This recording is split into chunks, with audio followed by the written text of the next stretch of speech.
So you have someone in your life that you suspect means you harm or that you suspect has been doing you harm. And maybe the Lord even exposed them to you in a dream and confirmed it in the spirit. So now you think you're ready to confront them and to expose them according to the confirmation God gave you about their actions. But wait, who is your audience? What is your proof? Is your audience people who don't know you or who secretly judge you based on lies told about you? Is your proof so weak that your enemy is not worried but is informed to be wiser with their next lie or attack? There is a time for everything, and timing is everything. And you must wait on the Lord and watch for your opportunity. Let's look at the famous Solomon judgment of the two women with the same profession fighting over the baby. I want to first note that they were equal in society, having the same profession, which did make the case easier. I say this because we see in 1 Kings chapter 21, when it came to Naboth and Jezebel, Jezebel was able to easily sway the people against Naboth because of her position. If you are going against someone with more power and social credibility than you, but you still want to stand for your rights, I'd say be quick in fasting and prayer because it is no small battle. I'd even say have an escape and hideaway plan and set your affairs in order because you are potentially in danger. Pray that the Lord find you a righteous one of equal or higher standing of that of your enemy to fight your cause. And truly, the greatest one who can fight your cause is the Lord, who fights for the poor and meek. He is able to help you. Another strategy is to gather in number others who has also been offended by this person, because usually they have more than one victim. Either case, it will take time. Going back to Solomon's case and judgment in 1 Kings chapter 3, if your enemy is an equal, your chances for justice is easier.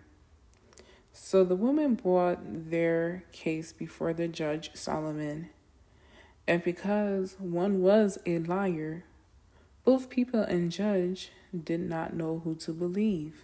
So what did Solomon do? He offered to split the babe into two. I realized one day that most people focus on the real mother and will laud her for the love of her baby and say only a real mother would rather give up her baby than see it die. I think it's even more powerful to realize that in this case, Solomon set a trap and exposed the liar and the evil one. The liar, in her envy and hate, took the other woman's baby because clearly it wasn't because she had an extreme desire for a baby and couldn't bear the loss of not having a baby to raise, which some may actually pity. I say because she was willing to see the child split in half, even at this point, knowing it meant the child's death. And she was like, yeah, split the baby in half. This woman was envious, and in her mind, it was not fair that her housemate had a baby and she did not.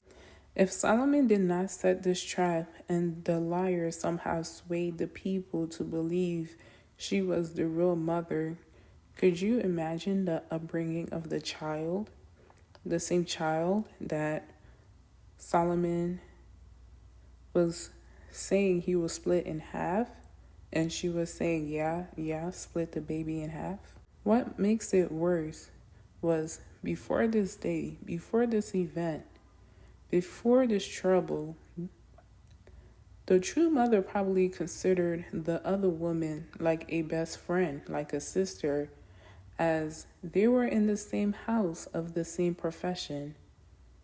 I want to bring your attention to the fact that the only reason the liar of the two was able to attempt her crime was because she was so close to the other woman. She was of the same house. They lived in the same house. The woman with the child that was alive probably had her nudges about her friend, but before that, there was no real cause to really call her out or suspect her much because she was able to hide her envy. There was never a cause for her temptation to act really on her envy and evil. But the time did come when the temptation was too great. She was tempted with evil, and because there was envy in her heart, she did the evil. She stole the other woman's baby, probably her best friend's baby. This case also shows us that the devil will work in the minds of the people closest to you, and that your enemy is likely much closer than you think. But overall, my main point was have a wise judge, or be wise in setting a trap so that your enemy exposes themselves. Because if you try to expose it, it's between she said, he said, who said what. And liars are liars because they are deceptive. And if they've been lying a long time, I tell you, they are good at it. So direct confrontation is usually not the easiest route to go. Let your enemy expose themselves with their own words. Wait on the Lord, as I believe He will cause your enemies to expose themselves.